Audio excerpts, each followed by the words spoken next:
Okay, where was I? This is the phase. I think it's part of game action. Yeah. Prepare, perform, and cancel phase. Basically a phase. Okay, it's not a list, it's really just a thing.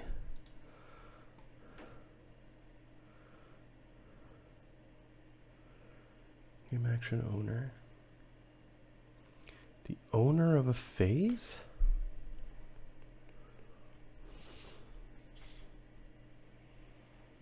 Okay, I guess. I'm going to have to read that one up though. Container. And the viewer. See, this is interesting. Because the viewer is the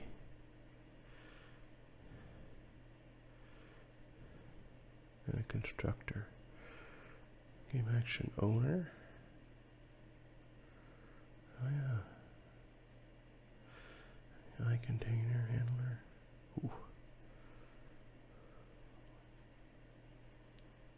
The flow, yeah, this is the okay, it's IEnumerator, but how is it an IEnumerator?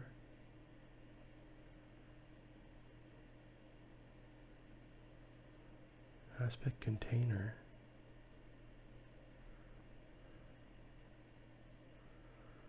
Well, I thought in Battle Controller I couldn't have coroutines.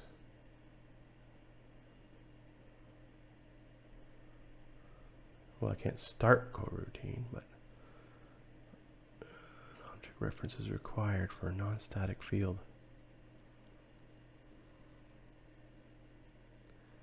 IEnumerator. Oh.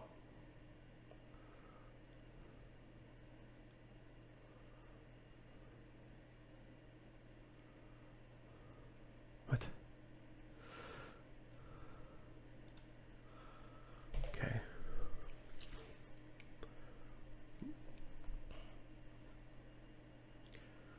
Okay.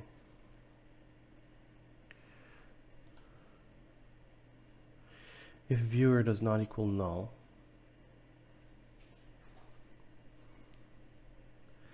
sequence equals viewer.game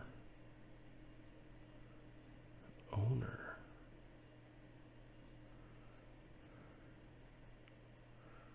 Viewer game owner. I have to read on this thing so I can understand what the hell. While sequence dot next sequence move next is true is keyframe. Current is pull.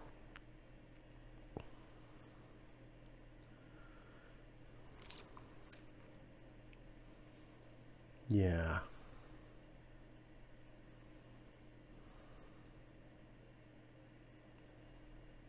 Wow. Okay, this is a little bit more sophisticated.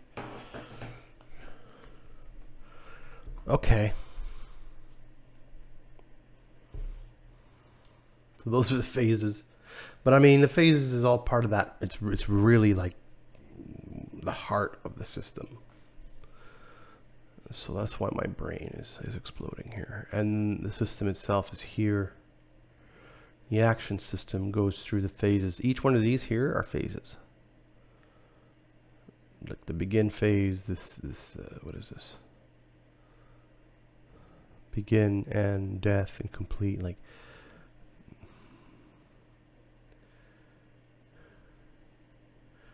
see, maybe the notes talk about it a little bit, maybe, see. After posting the begin notification, validate the action, and if the result was invalid, we invoke the cancel method of the action. In addition, we added a third main phase handler for the new cancel phase.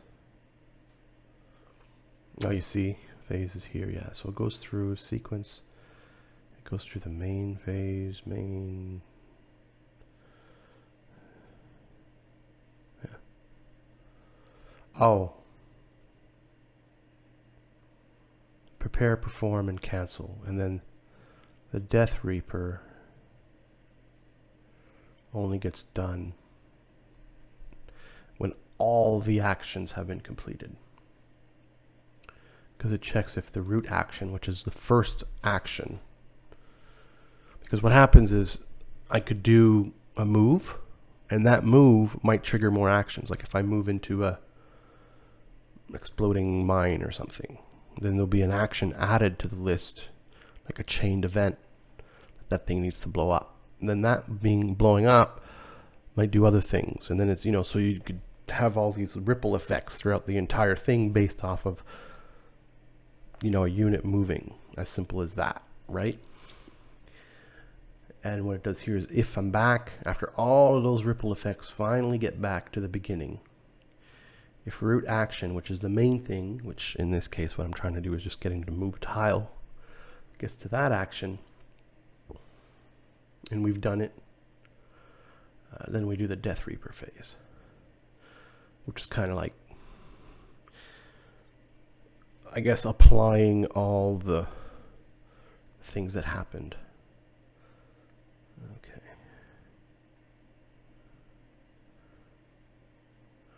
But I will need to understand all this stuff real good if I am going to expand on it in any way. Right now I can't think of why I would need to expand on it, but I might want to add more phases like prepare, perform, cancel. Maybe I'll want to do other things. Who knows?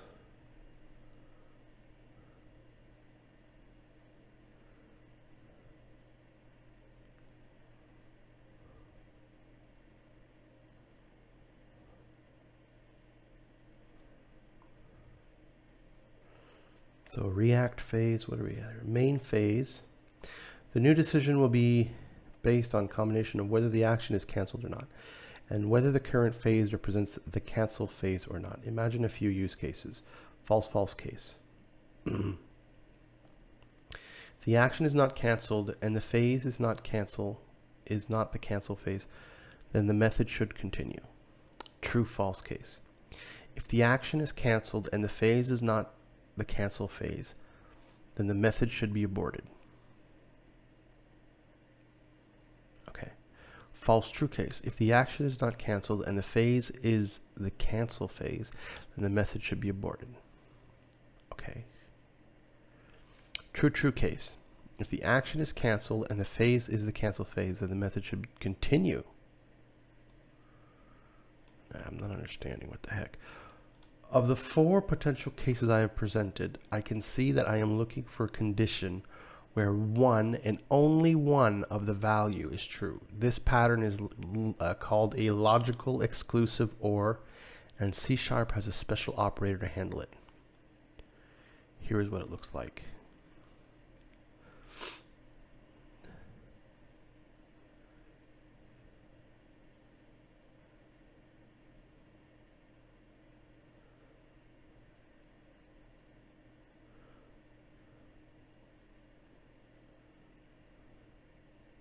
Okay. Okay. Yeah, this is insane. This is I don't understand a thing, but I find it so cool.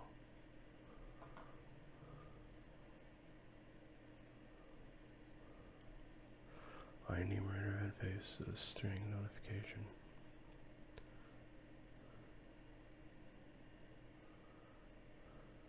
Right. So see here I'm posting a notification. Do I post a notification here? The main phase? No. Maybe the main phase is just the setup.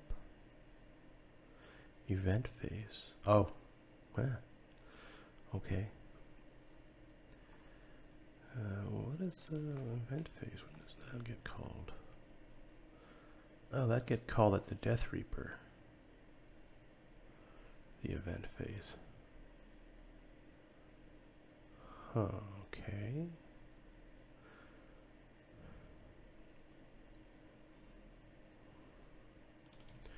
Sort actions. That doesn't get called nowhere.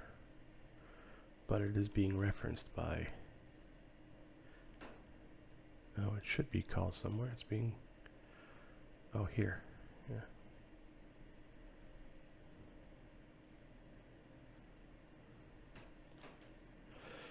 Priority. Yeah, it'll prioritize. Actions could have priorities here. So some actions could be more priority. So I could do, put in a general rule where like maybe hits are more priority than debuffs or whatever. So I can make sure that all the hits have a higher priority than a debuff. So you can still get your hit through. And I don't know, or a hit has a higher priority than a hit react, maybe. I don't know, something. Right. Where was I? That needs to be, before I play with priority stuff, I need to game design that stuff out, But yeah, public static class, action system extensions.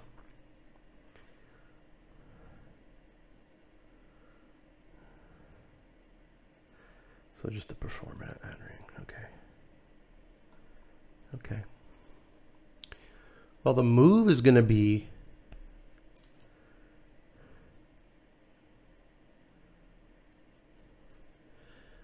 problem is I don't think it's possible to queue a bunch of actions.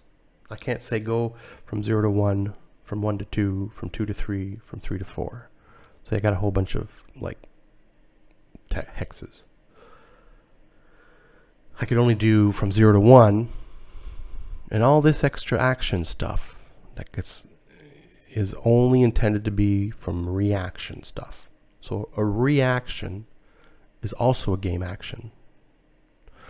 But a reaction is when a game action is looking for a specific action, and it will trigger when that happens. So this queues a bunch of actions, but only one action. And the queuing of more actions is based off of actions that are looking for actions who are called reactions, but really they're the same as a game action. It's the same type. So if I want to go from 0 to 5, I'll have to make a game action that says you're going from 0 to 5.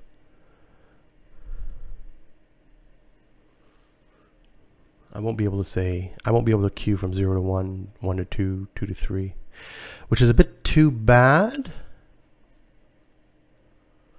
Because if I'm going from, 0, 1, 1, 2, 2, 3, and I want something to happen at 3,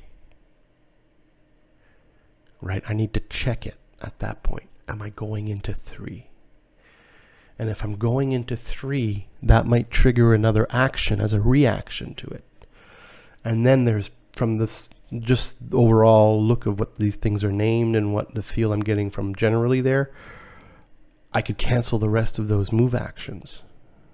So if a unit explodes on square 3 or hex 3 and won't be moving further, I can cancel the rest of those movements.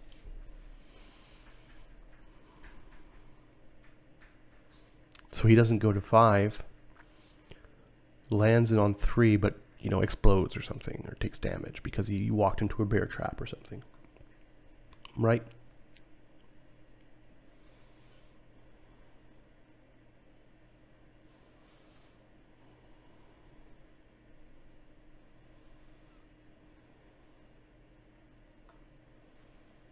I'm thinking here. I'm really thinking here. I'm just trying to understand, what the situation might be. And maybe these concerns that I'm having is not even a concern. And as I can keep digging in, everything will just fall in place for me. But I'm just thinking out loud, really, is what I'm doing right now. I'm going to need a game action, and it's going to have to be called move action. Change turn action. Unit move action.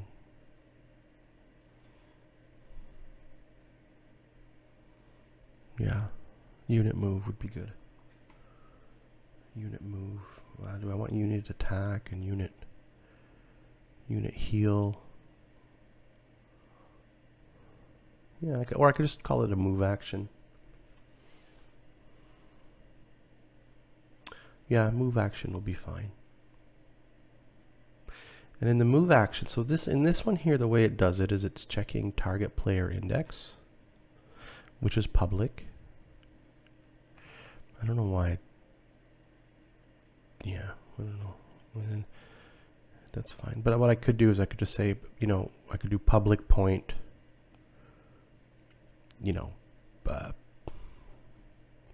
target position.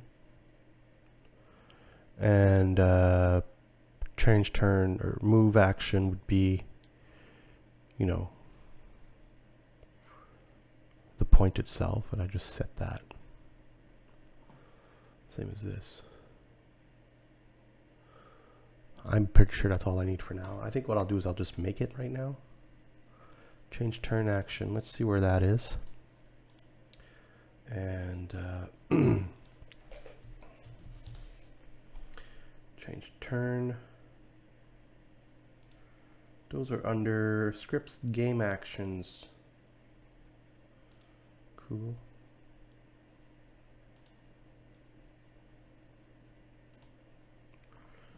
See all this, all of them already. Ability, attack, cast spell. Right. Play card.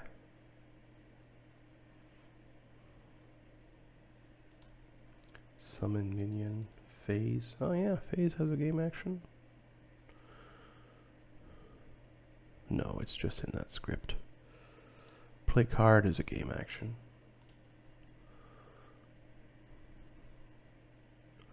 Overdraw action is a draw cards action. Oh, there's a lot of them that are borrowing from themselves. Or like inheriting from themselves. That's alright. Cast spell. Now that we have the visibility foundation in place, we need to root trigger to begin it all. Yeah, I'm looking at like change turn action, but there's probably some implementations on these other ones that are going to be a little bit more appropriate maybe for the move, particularly from trying to have to go from 0 to 1 and 1 to 2, 2 to 3, and hopefully each one of those could be queued in a way for each one of them to be kind of, maybe. But I'll just do a new one. And if I need to, I could change it. So I'm going to call it move action.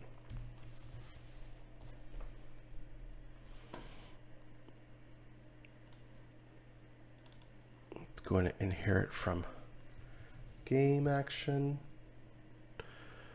And let's just take a whoopsie. What the heck? Turn action. I don't need anything fancy here. Just that. And in this case here, I'm just going to take this. And what I'm going to do with this is I'm just going to change it for it to be a point. No? What? I don't have points? Oh no, that's no good. Okay. I probably just need to put in a data type. I'm curious though, before I start putting in data types, I don't think it's a problem, but I'm going to open up a couple of those other actions. Player type works.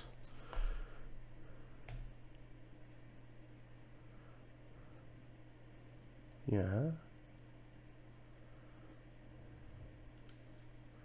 Let me try another one. Cast spell action. Yeah, I don't think I need using Unity here.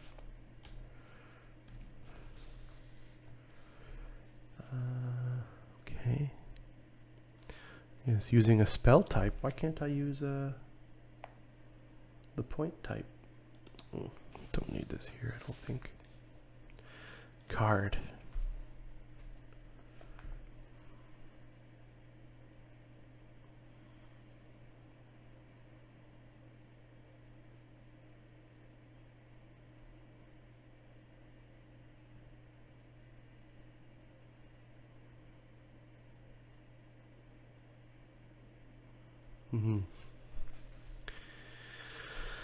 Zones.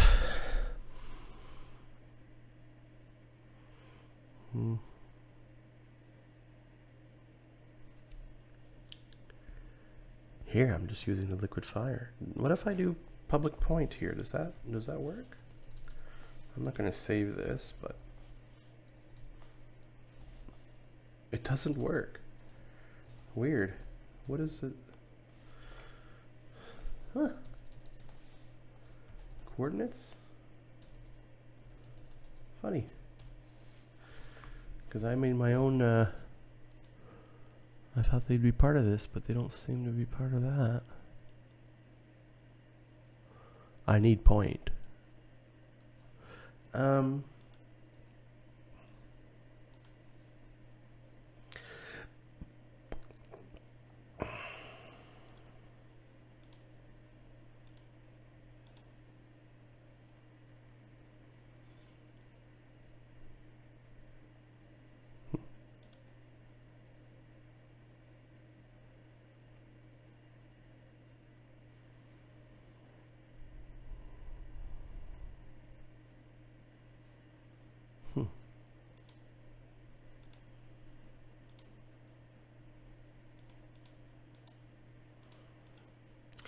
This one here wants to summon a minion.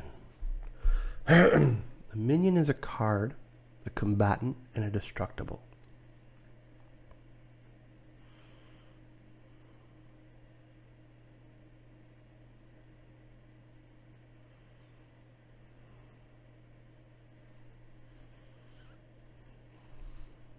A unit is also that. It's almost like this would be a unit.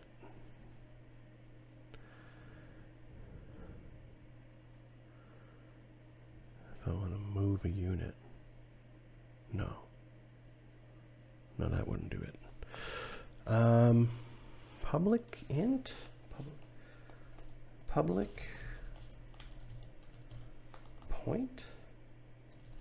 I find that very strange. That point doesn't work. I'm not even going to save that. I'm just going to undo for a bit. Okay. Minion, but minion works. And player works. Card works.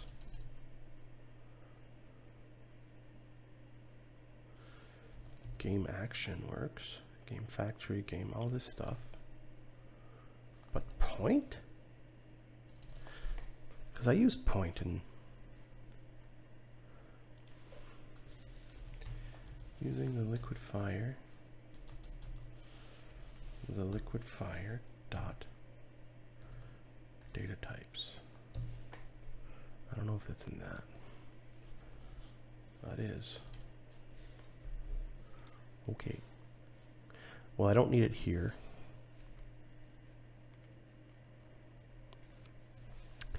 But I'll need it in, where is it? Movement. Move action. Move action.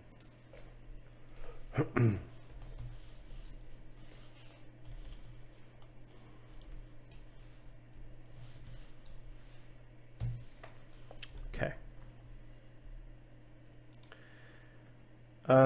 Yeah, this is going to be a point, boop, and it's going to be called, I'll just call it point. Public move action. It's going to take in a point, and I'm going to call it P. And then this dot point equals P. So I basically just took change turn action and just made one that's move action. Nothing crazy. But how does the system use the game action? That's the nutty part of it. Okay, change turn view, change turn button, camera rig, I don't want that. Tile view, don't need that. Don't need tile, don't need battle controller. Yeah, board view. Well, sorta, I think. Movement, yes. Input controller, no. Action system, yes. Change turn action. No. Game action. Maybe. Let me just see if I have too much stuff open here that I don't need right now. Spells, I don't need that. Casting spells, no. Fatigue action, no. Move action. Yes, I just made that. Okay. Trying to keep things clean. Now, when I click the change turn button and the other thing there, it's supposed to send the action. So let's follow the lead there and see how that change turn action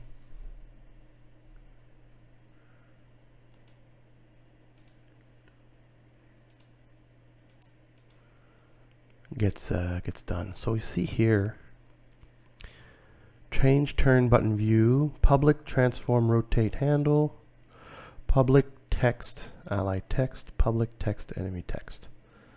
Okay, so that's really nothing.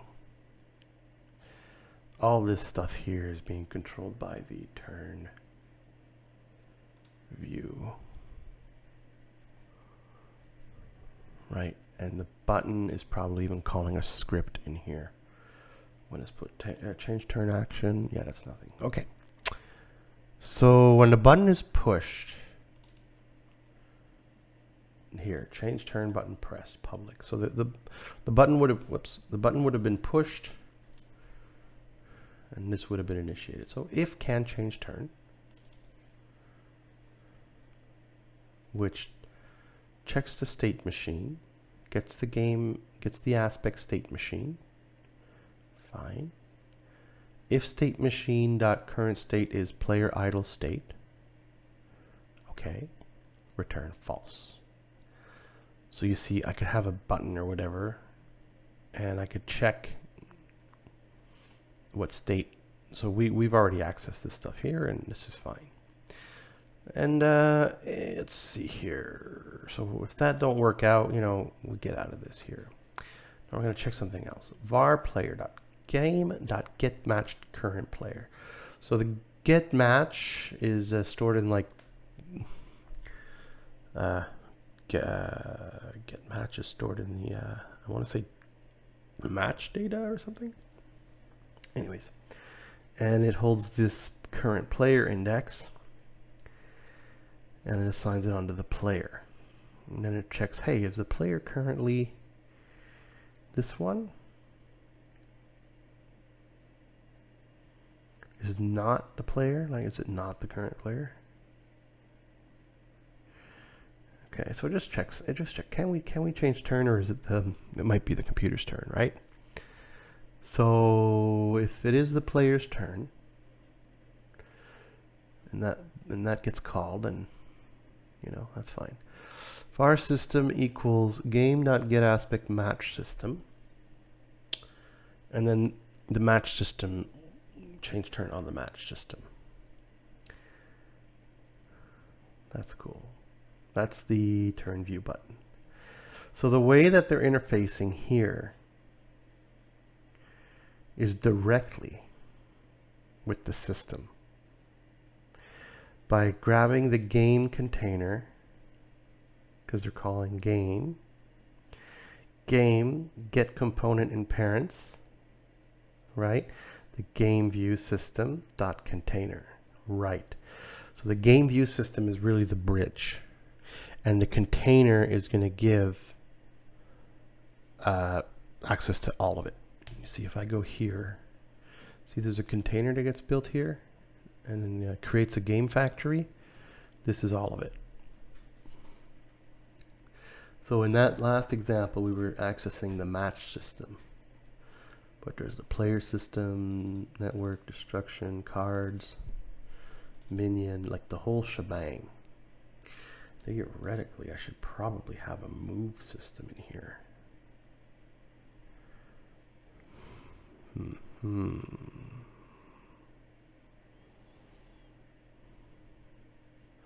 There's the minion system.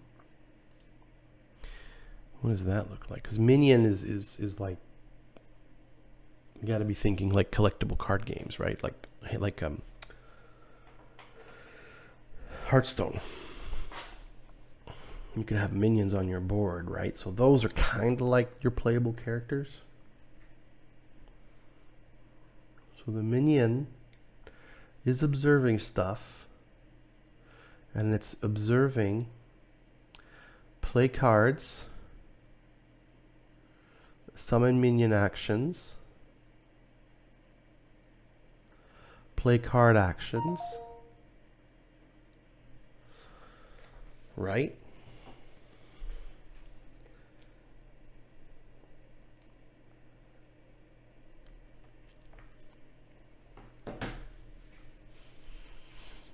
So, you know, summon minion action, yeah. Your minion system's going to listen to whether something's been summoned or not. It's going to listen to, yeah, so that's good. So on prepare play card. On prepare play card. So something gets played. This is interesting. Object sender, okay. Object var action. Args as play card action. Okay, interesting.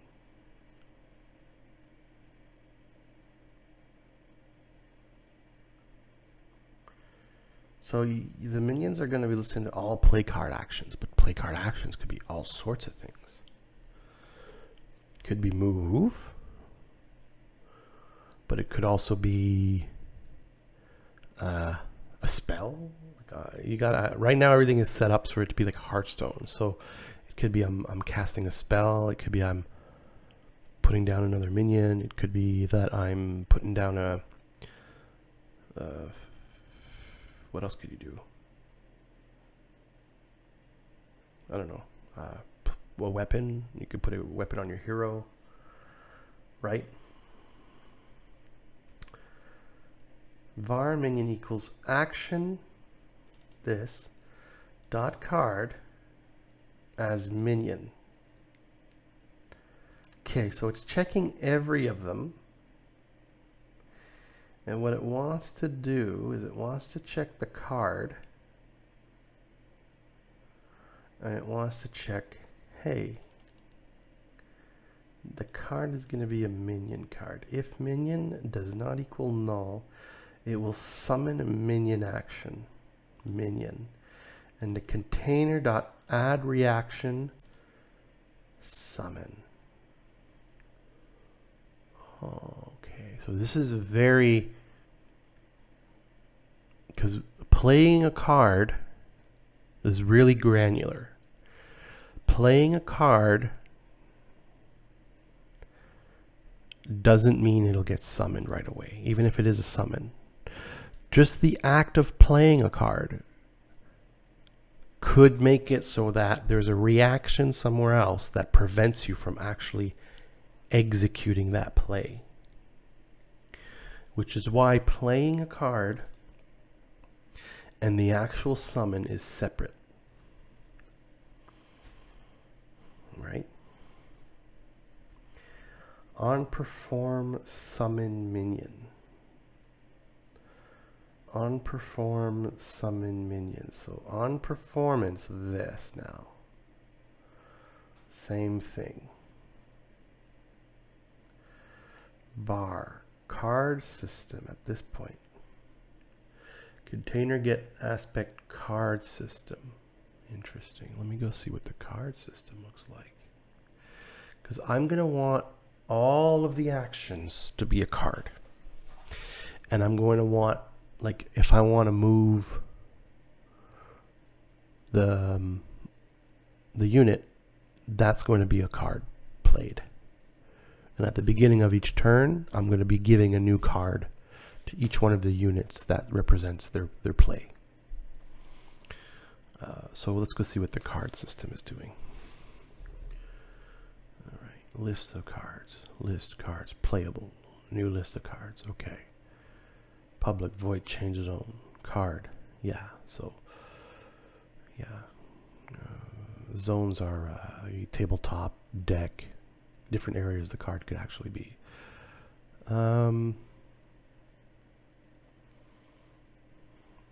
Wait, what the hell is he doing here? Oh, it's just getting the system. Okay, so the whole thing is coming in. 2 player equals 2 player from player card zone. This is change zone. Okay, refresh. I could read. I put all this stuff, this text in here because I knew one day I'd come back to it. Var match equals container.getMatch. Yeah. Ooh, a target system.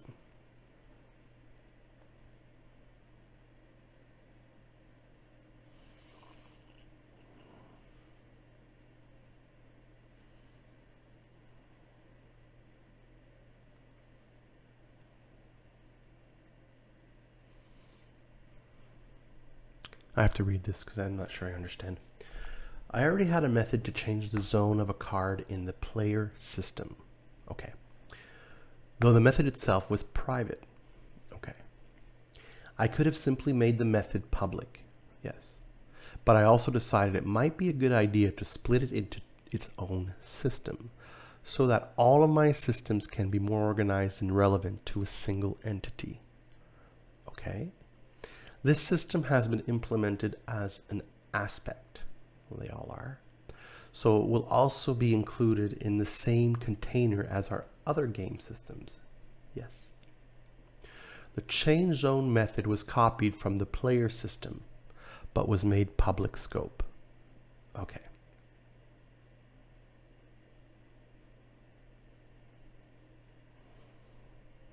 Okay. It doesn't explain why, it just says that that's what it is. Public list card playable. New list cards. In order to simplify the job of the AI to pick a card to play, let's go ahead and have another system predetermined all playable cards. Okay.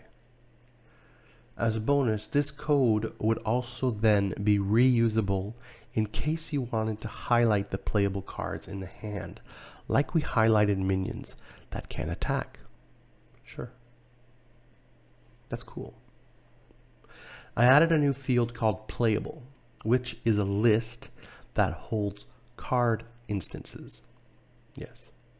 It will be updated by the system to hold cards that are able to be played from the player's hand. Cool.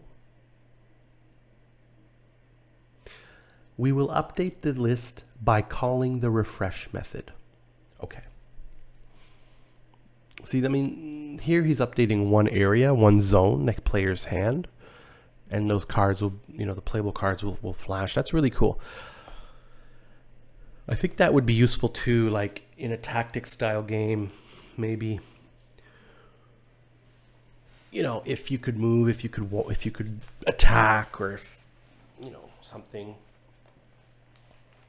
But the thing is with that is moving is, those different things that you could do in a tactics kind of game might not always be visible on screen, and they might be under different systems. Like, not just like conveniently the viewer, not conveniently in front here, but maybe it'll be like in a menu and you got to dig down in. And so the viewer would need to be updated based off of, so it might be a bit more tricky. But yeah. Public void change zone.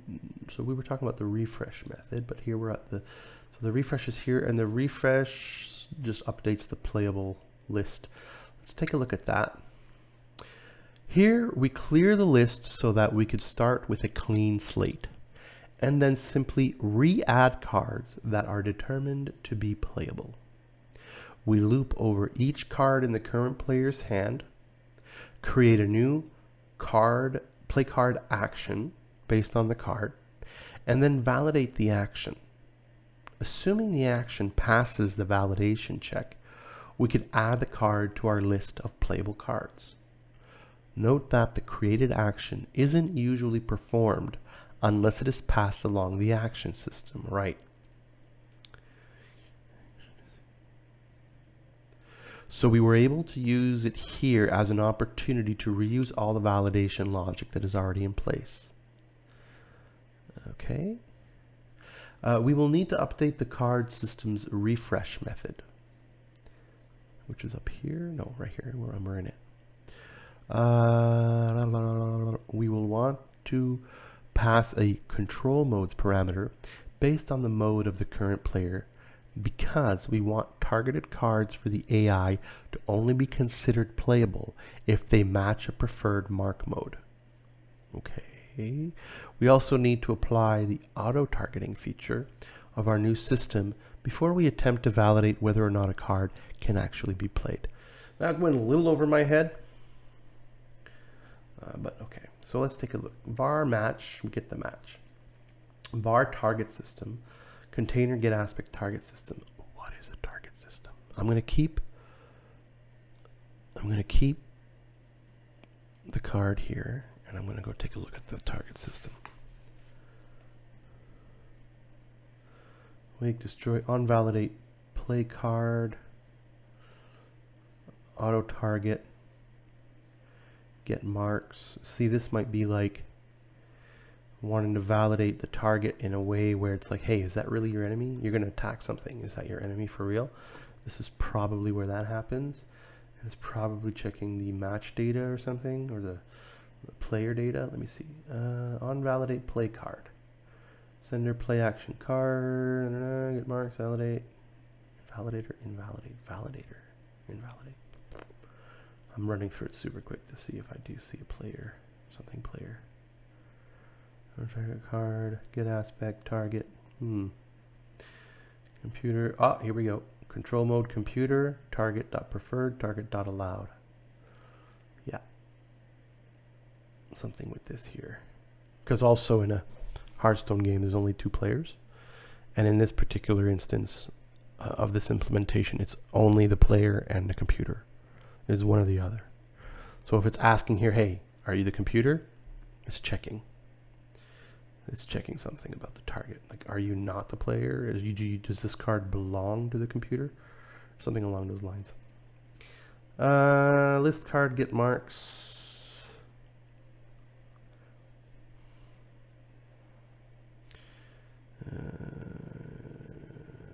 Player and player, right? Because player could be a computer.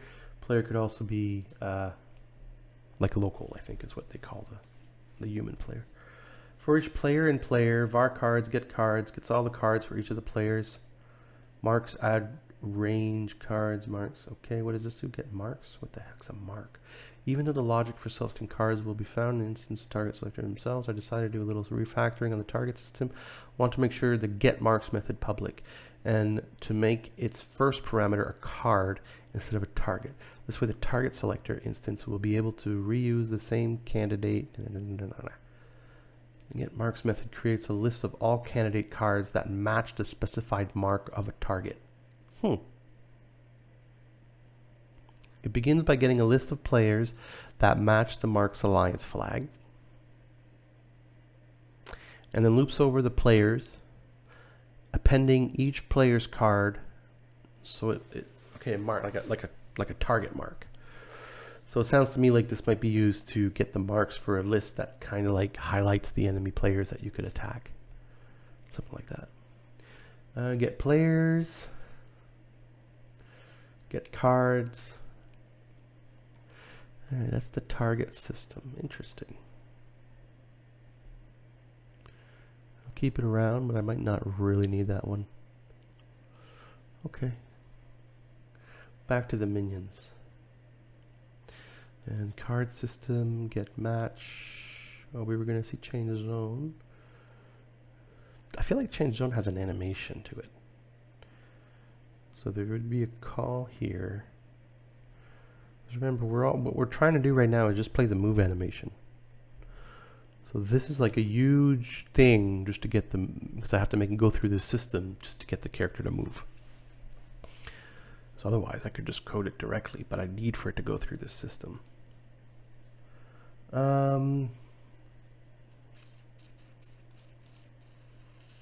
Everything needs to go through the system. Okay, so minion, game action, movement, board view. No, perform summon minion. Okay, yeah, I was looking at minion because minion makes me think of a unit.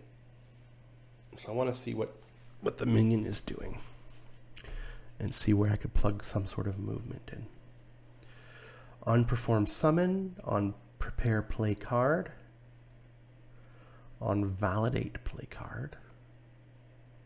As a reminder, the notification observer for a validation notification should not list the container as the sender to observe, because the action itself serves as the sender. Okay, cool. In the notification handler, we grab a reference to the player that owns the card being summoned. Okay.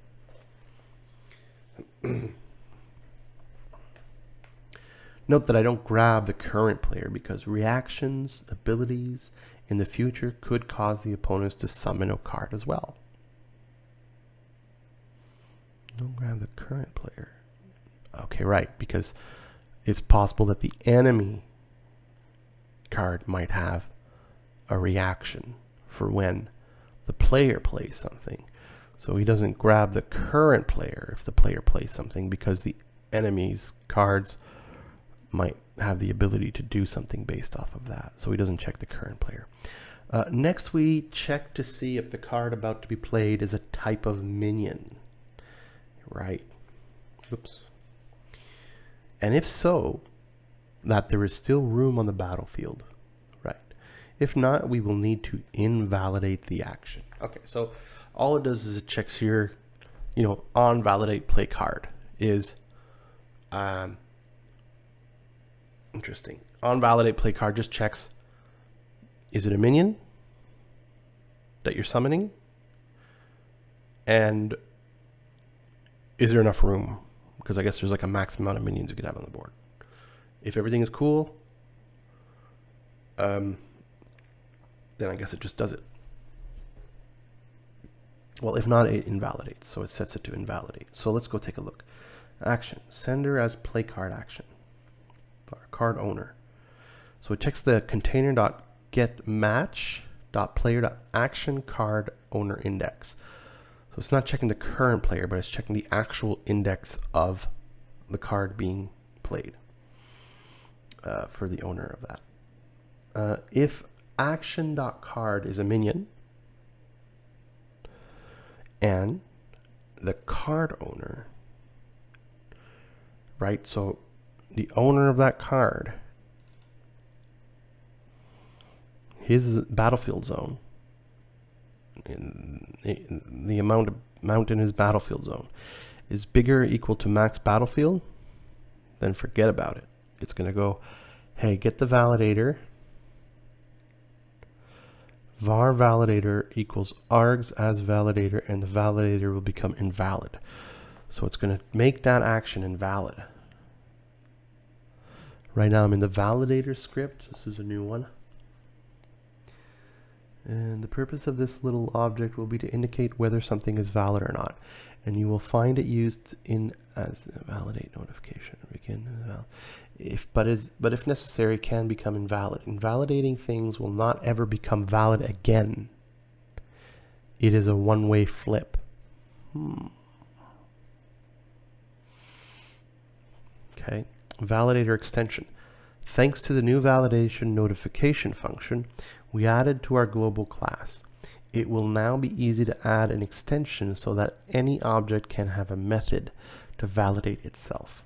Any object can have a method Okay, so you don't have to go through this all the time. You could just call it, I guess, somewhere else. Public static class, I guess. I don't know. It sounds like that's what he's saying. Validator, new validator. And return validator dot is valid. What is valid? It's true or false, I guess. Yeah. So it's going to just check it, I guess. Validate. Invalidate. Oh. Oh, it just checks. Okay. Hopefully you can see that this code is what this code is doing. Any object or sub-object of object, which means everything, will be able to use this method. Although at the moment I only intend to use it for game actions. Whenever we invoke the validate method, we create a new instance of the validator class. The validator begins in a valid state. Then we post a notification unique to the type of the object that is being validated.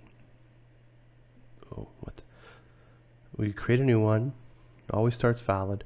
Then we post a notification unique to the type of the object that is being validated. Okay, so we just post a notification on that thing. Yeah.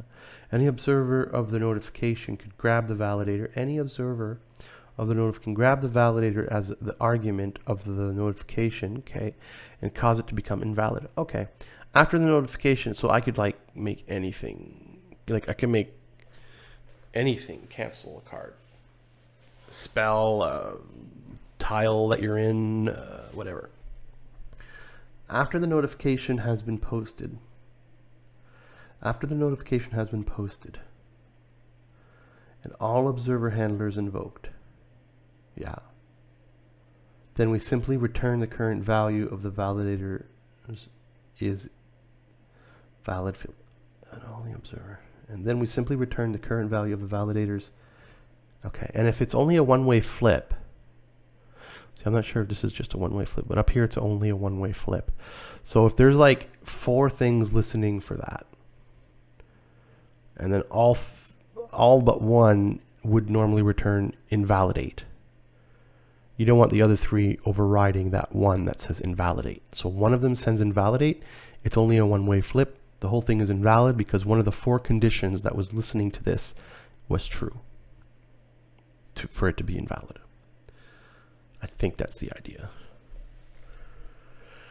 Okay, let's move on. This is deep though. This is like stretching. I'm over here reading about validations and trying just to get the guy to move. It's because it's got a lot of pieces, and I'm kind of digging into each piece just so I could kind of also familiarize myself with the situation. But I'm not expecting to remember all this stuff.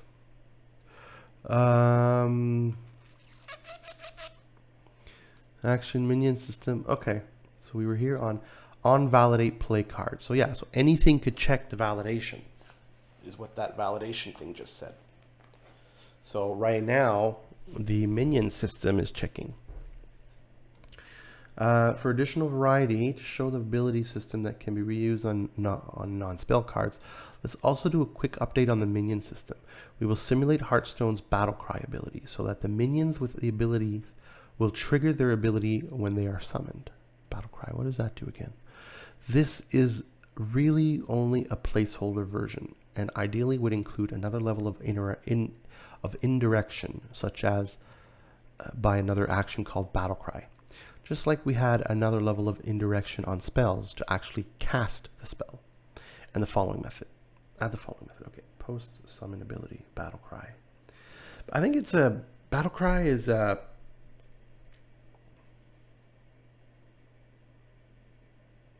I forget what Battlecry is. I think it's either like you could attack right away.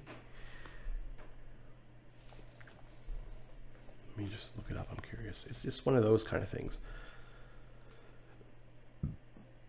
Ability where a particular effect activates when the card will... With the Battlecry play. Oh, okay. So it's actually anything. Battle cry is there's an effect on the card, and when the card activates, comes into play basically, that effect happens. So if I grab a picture or something where like play 6 battle cry cards. That's a quest. Hold on. Battle cry. Ah, jeez. What the heck? I just want to see the picture. Battle cry. Draw a 1, 2, and 3 cost spell. Okay. Battle cry. Give a minion +2 attack this turn. Right? So it's all sorts of things. Battle cry. Return a friendly minion from the battlefield to your hand. So there's a bunch of crazy things. And each one of these are very, very unique programming things, right? Because here you want to select an existing unit, so it goes back into your hand. Here you want to select a minion that's currently in play, and you want to give it +2, but only for that turn. You know, stuff like that. Very unique. Everything here is very, very unique. So let's see what they're doing here. So the minion's ability to trigger the ability to summon. This is really only a placeholder version, and ideally would include another level of indirection, such as another action called battle cry. In this instance here, he says adding a variety ability system can be reused on non-spell cards. Let's also do a quick update on the minion system. We will simulate Hearthstone's battle. This is a simulation of the battle cry ability. Just like we had another level of indirection on spells. Okay, so action minion, right? Card, action minion, var ability equals card, get aspect ability. Okay, I can't remember now. Does a card have abilities? 1 second. No, wait, what am I in right now? I'm in minion system. That's not what I thought. Card, action minion, get aspect ability. I'm just curious. Get aspect. No. But what is ability? Ability container, I aspect. Action name, user info, card. Container. As you have already seen, a card is a container. Okay, sure. Therefore, we can add new abilities such as taunt as an aspect of that card. Some abilities may have can be more complex, or could potentially be partially defined by aspects of their own. Okay, and it can get pretty wildly complicated. If a card has more than one complex ability, then we need a way to differentiate between the aspects of abilities, which are themselves aspects. Let's take a look at how to solve this. In the code above, okay, there's no code above, but I define the class ability as a subclass of a container, of the container class. Yeah. But I also made it implement the iAspect interface by adding its own iContainer field. Right, iContainer is here. This allows the class to be both an aspect and a container at the same time. But we can add the ability as an aspect to a card, right? And then add aspects to the ability that are separate from the aspects of the card. Okay, so containers within containers. Okay. For convenience, I added a card property which wraps the container field and casts it accordingly. Many abilities will want to know about the card that they are on. Yeah. So this might come in handy. For convenience, I added a card property which wraps the container field. and casts it accordingly. Okay. Many abilities will want to know what card they are on. Okay. Action name. I also added an action name, which is the name of the game action. That's kind of useful. Class that will instantiate when the ability is triggered. The user info will then be used to help configure the instantiated object and will hold whether information might be needed, whatever information might be needed. For example, if the game action was a damage action, then the information could hold the amount of damage to apply. User info configured inside, for example. Oh, is it user info? It kind of seems a little weird as a name. Sounds to me like user info is a bit more about the player. I also added the action name. Yeah. Action name. Is that okay? The user info will then be used to help configure the instantiated object and will hold whatever information might be needed. For example, if the game action was a damage action, then the information could hold the amount. User info? I don't know. It could have been just action info maybe, but anyways. Okay.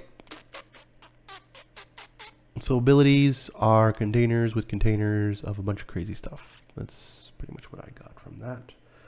If ability does not equal null, container add reaction, new ability action ability. So hold on. Here it adds the container. And right now we are in minion system. Whoa, this is getting really, my brain is getting all twisted here. But okay. It's kind of a survol there. I'll probably be spending a lot of sessions getting my brain around all this. So action system, minion system, cool. Game action, cool. Movement.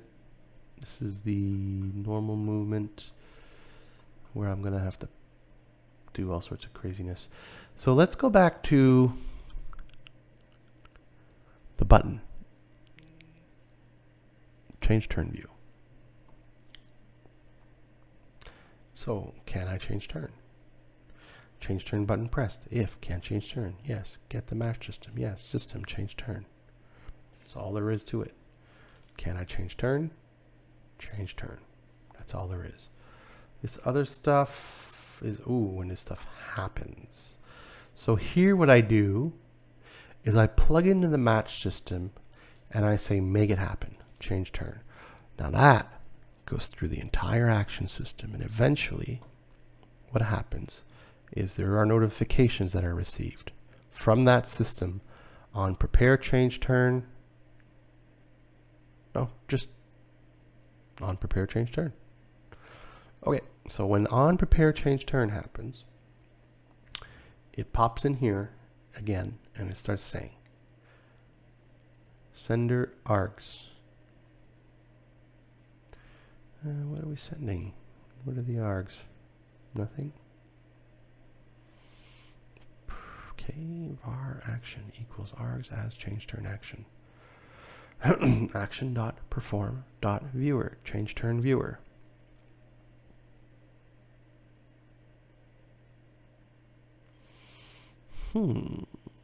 Action. Var action equals. Oh, interesting. So the action that comes in through the notification system are the arguments of the sender. I could take all of those arguments. I could put them into the action. And the action then becomes, I'm not too sure exactly, but I'm doing a .perform and a .viewer on it. So it's almost like whatever the action comes in, I could start using it and calling whatever it's got in it. Equals change turn viewer. So I'm going to run action.perform.viewer change turn viewer on prepare change turn. Change turn viewer. Action.perform.viewer. Interesting. Unless it's doing something else, because I don't see the play coroutine change turn viewer anywhere. It's almost like I'm taking this and I'm putting it there. And then that's it. It comes in. The action comes in, right? And then I say, hey, give me the spot where you got your stuff. And then I say, hey, your stuff, when you're going to perform and your viewer, that's your stuff that you're going to do. When you perform it, because I'm not performing it right now, I'm doing a prepare. Perform is a phase. So prepare is a phase, perform is a phase. So it's almost like saying, hey, when we get to the next phase in your perform phase, the viewer, I want it to be this. I want you to do this when you're going to view it. And that's all it does. Let me see what else is in here. Show banner. That's like in the middle of the screen. Like your turn. It's your turn. And flip button is when you click the next turn button, it flips around. When do these get called? It should be doing it when I'm... Oh, here. Change turn viewer. Oh, there you go. It actually gets done when the action is performed. That's really, really interesting. It's almost like I'm taking this and I'm saying, hey, here, put that in your viewer. It is an IEnumerator. It's a phase. And it's a game action, IEnumerator. And it's a phase. I think that's really what it is, which is really wild. What is this? A flow. Hit keyframe equals false. I have never really seen anything done that way before, which is why it's warping my mind. I'm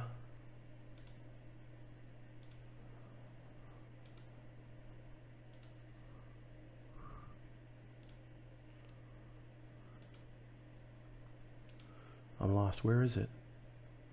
Change turn view. So I'm taking this and I'm saying going in there. I want to see what perform is. That's what I was trying to go see. See, that's in the game actions. Yeah, so game actions and IEnumerator. And if I go back again, this is a wait a minute. I hate not being able to see where I was. See, okay, action, perform, viewer. Game action, IEnumerator. Perform is a game action. Viewer is an IEnumerator. Is perform a game action? Oh, it's a phase, sorry. Okay, well, whatever. Okay. Cool. What if I check out action?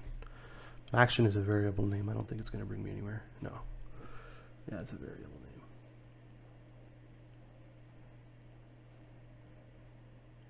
name. It's the equals the args. Change turn. Interesting, eh?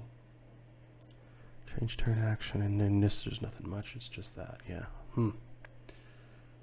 Okay, cool. So this is good because I'm seeing it here. I'm gonna write it down. I gotta turn the light on because this is the same way we're gonna do the move.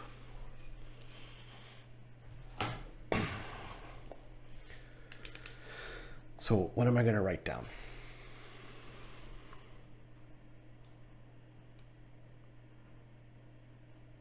change turn button pressed. So I'm going to say move tile selected, right? And when I do that, I'm going to go into the game dot get aspect, and I'm going to go to like move system,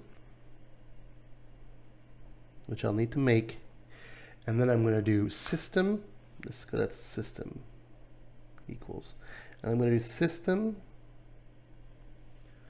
dot move. That's exactly what we're going to do here. And then can change turn is like can move. Oh, I check it here like this. I mean, yeah, I could check can I move. Maybe he has a spell or something, or he's caught in like feet are caught and like so there's definitely something that can prevent him from moving. So I'm going to do if can move, right?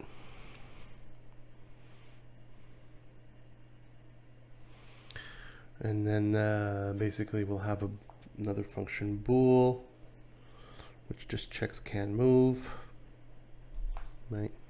That's not, I'm not too worried about that. And then, okay, so that's just this right here. I'm going to call it just sending the move command.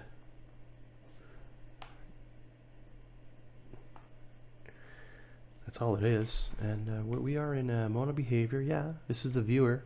This is the change turn view. So this would be probably under, well, it could still be under the board view. Right, where your characters are located is the board view. Okay.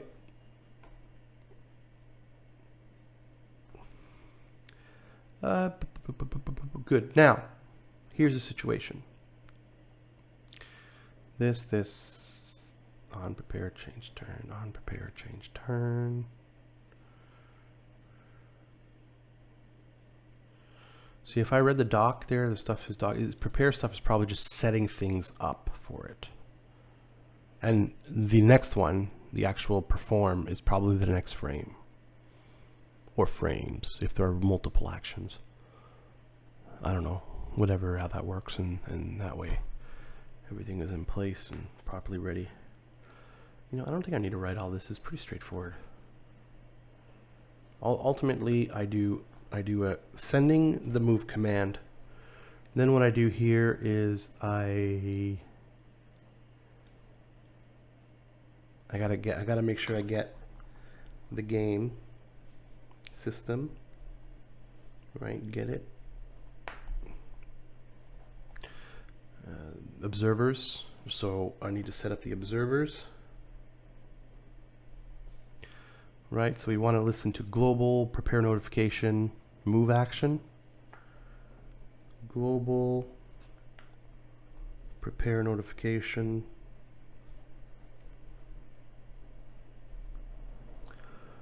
We're looking for a move action. Right. That's all fine. On prepare change turn. Right, so on prepare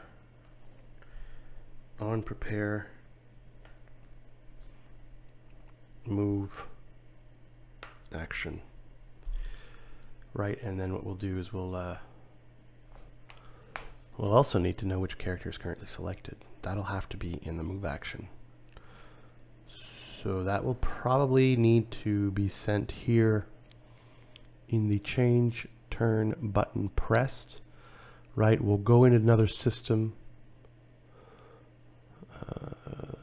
to know which one is currently selected and send that into the change turn and stuff like that. It's, you know, it'll be a little bit of a this here. I'm getting it though, because what's really cool is this looks to me like this is how You send the request to the action, and then the action comes back in a notification to update the code, what will be executed, and then the system will handle the execution after.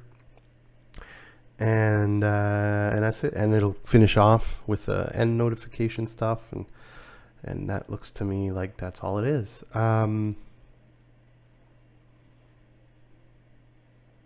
Very cool. So that's fine. That's good. It's not a sequence from 0 to 1, 1 to 2, 2 to 3. It will probably be a sequence from 0 to 5, the movement. So if I go to the movement script here, it might not be in here yet. But it's probably just, from 0 to 5. So, I want to keep track of where the character is, and that sort of thing. But I could break that down after I get this working, because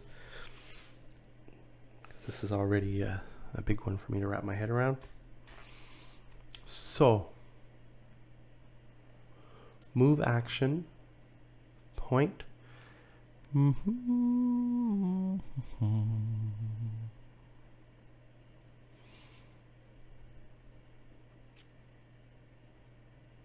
The battle controller,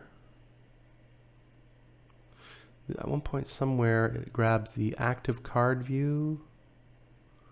No, it grabs at one point which character I ended up picking. Move target state. Move target, is this it? Current unit, yeah. I grabbed the movement of the current unit.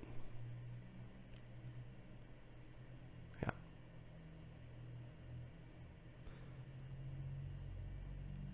Yeah.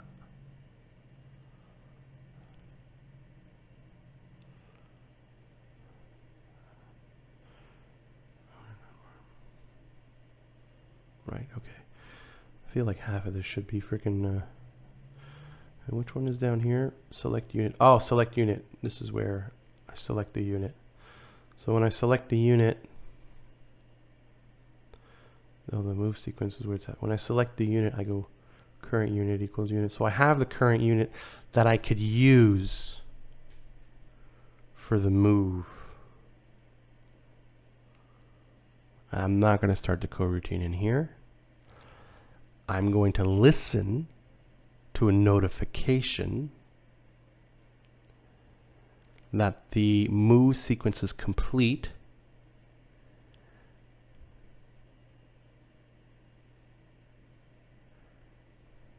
For me to change my state out of here. That's from what I'm thinking. I'm going to make a note of that, because that's not going to be until a while later.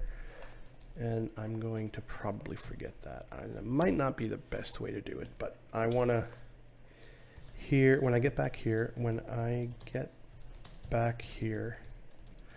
I want to listen to a notification that the actions of this movement have completed to move to the next state, basically.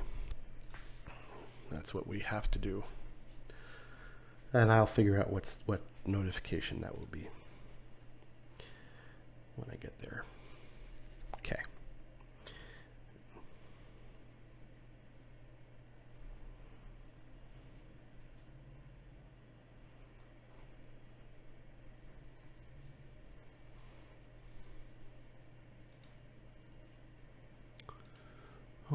Okay, so let me go see.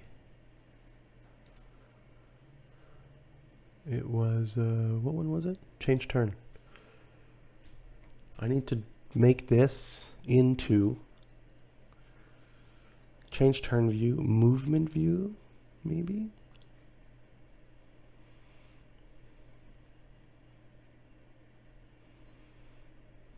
No. See, here it has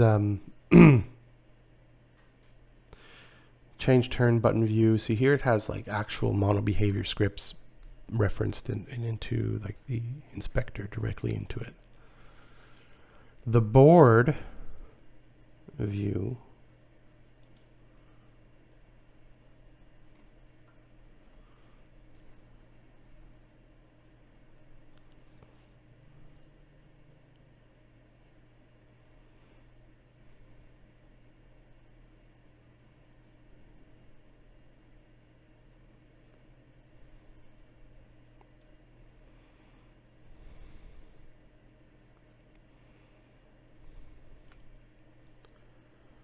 Yeah, I could put it in here.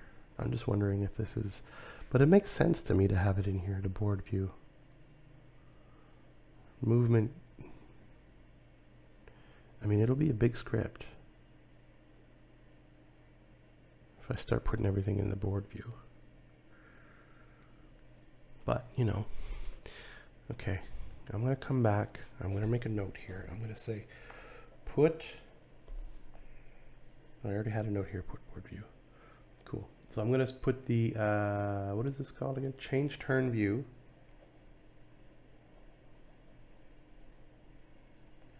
Stuff in board view. And we'll start out there.